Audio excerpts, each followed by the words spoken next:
Դե ինչ, Hello-bit-ի մասով ուզում եմ ըստ էության ամփոփել այն, ինչ հանգստյան օրերին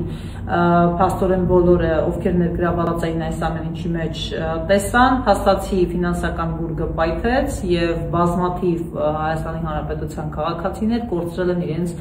գումարները։ Այս պահի դրությամբ արդեն իսկ ոստիկանությունից եւ քննչական կոմիտեից ստացված տվյալների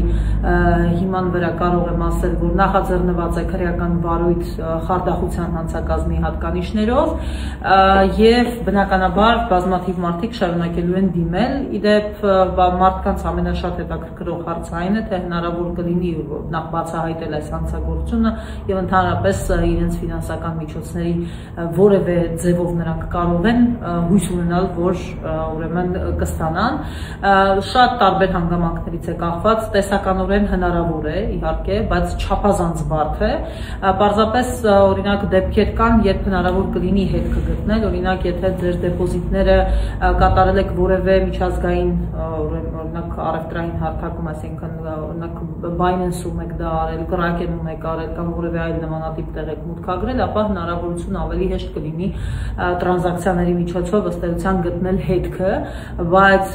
կամ, չգիտեմ, կանխիկ եք փոխանցել, այդպիսի մարդիկ կային ասում էին, ըստ դեպքում հնարավորություն կլինի դա անելու։ Ուզում եմ ևս մեկ անգամ ձեզ հորդորել, որ որևէ պարագայում որևէ մեկին գումար չփոխանցեք, այսպես ասած ձեր հաշիվը վերականգնելու համար, դա խաբեության երկրորդ փուլն է, երբ էլի ինչ որ գումարներ ներգրավվելու։ Առհասարակ ֆինանսական բուրգերը չափազանց տարածված են եւ անընդհատ նույն սխեմայով կրկնվում են։ Սկզբում ներգրավում են մարդկանց, ում խոստանում են եկամտաբերություն, 30%, 50% կախված նրանից, թե այդ մարդը ինչքան էլի մարդ կբերի եւ ծաղկման փուլում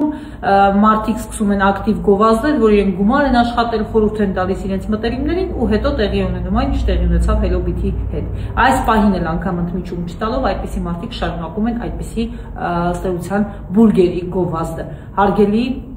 քաղաքացիներ, նախ հորդորում եմ ձեզ, հատկապես իմ ասած դեպքերում, գնալու անպայման հաղորդում տալ, որպեսզի հնարավոր լինի այս ամենի հետքերով բացահայտել որևէ բան, մարդիկ կամ, չգիտեմ, ակտիվներ, որոնց հաշիվներին այդ գումարները փոխանցված են, եւ երկրորդ եւս մեկ անգամ խնդրում եմ ձեզ զերծ մնալ նմանատիպ բաներից։ Եվ եթե ինչ-որ մի տեղ կասկածում եք, ձեզ ասում են ներդրեք կամ ոչ, գոնե զանգահարեք, չգիտեմ, ոստիկանության կիբերհանցագործությունների վարչություն եւ հարցրեք, նրանք գոնե հետևում են այդպիսի բաներին եւ ձեզ կարող են ասել դա խաբեություն է գոնե թե ոչ, թե կարող եք, չգիտեմ, ձեր գումարները ներդնել։ Եղեք տեղեկացված, եթե ունեք հարցեր, գրեք այս տեսանյութի ներքո։